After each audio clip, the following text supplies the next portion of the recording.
High school boys basketball teams are hitting the court in the state tournament. And Mary joins us now to tell us who's still in it. I screwed that up. It's supposed to say section tournament. Wrestling is state tournaments, but we're in section tournament, so we're going to start right there, okay? Let's start in section 1A. The 3-seeded Hayfield Vikings hosted the 14th seed, the Wabasha Kellogg Falcons. The Vikings are in the blue, and the Falcons are in the white jerseys.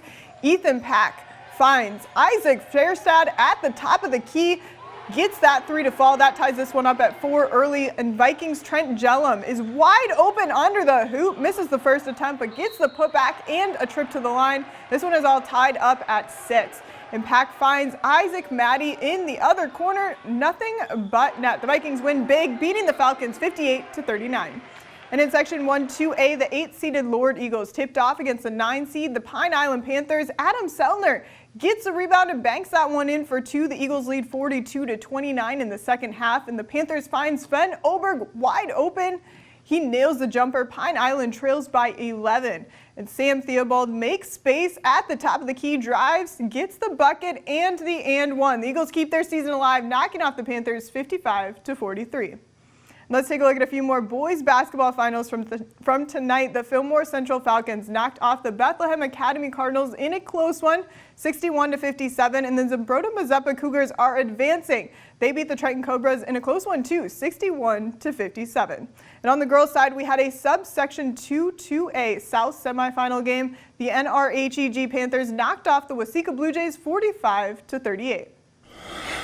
And the Minnesota High School Wrestling Tournament kicked off today, and we have a lot to talk about, so let's jump right into it. In our first team duel at state, we had the Mayo Spartans taking on the Waconia Wildcats. The Spartans are in the green and the gold, and the Wildcats are in the purple and the gold. In 145, Mayo's Calder Sheehan shooting in for the single leg on Isaac Bonnick before switching off to the double. Sheehan uses that takedown to set up this awesome tilt for the 3 back points. Sheehan wins by tech fall 17-2.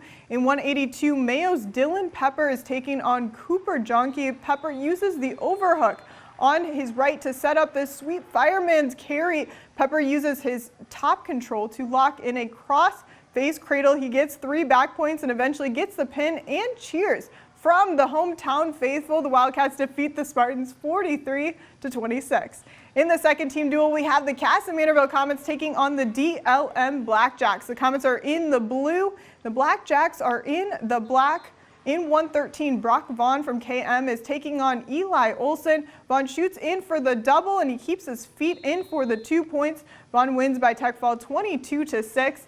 In 170, Cole Glazier from KM takes on Holt Larson. Glazier snaps the head down for a double, but Holt stops the first attempt. That doesn't stop Glazier as he readjusts, picks up Holtz for the blast double. Glazier dominates this match for a 23-8 tech fall victory. The Comets dominate this team duel 47-18 over the Blackjacks. They were knocked out by New Prague in the semifinals 34-32, and the Comets fell to Becker and finished their season in 4th place.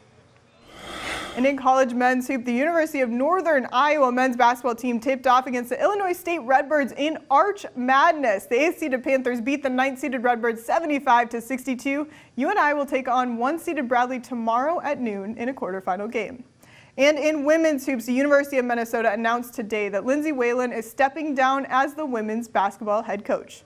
She coached the Gophers the past 5 seasons. Lindsay played for Minnesota from 2000 to 2004 and was the program's first 3-time All-American in school history. She led the Gophers to their only Final Four in program history. University of Minnesota Athletic Director Mark Coyle says Lindsay is staying with the university in a different role. Our women's hockey team gets a win. One of the first text messages I get is from Lindsay Whalen. The Vikings get a win. One of the first text messages I get is from Lindsay Whalen. The Twins trade somebody. One of the first text messages I get is from, she is Minnesota, and she loves this place. She loves the state, the sports, all that type of stuff. So, again, we're ecstatic that she'll continue to be a part of our program.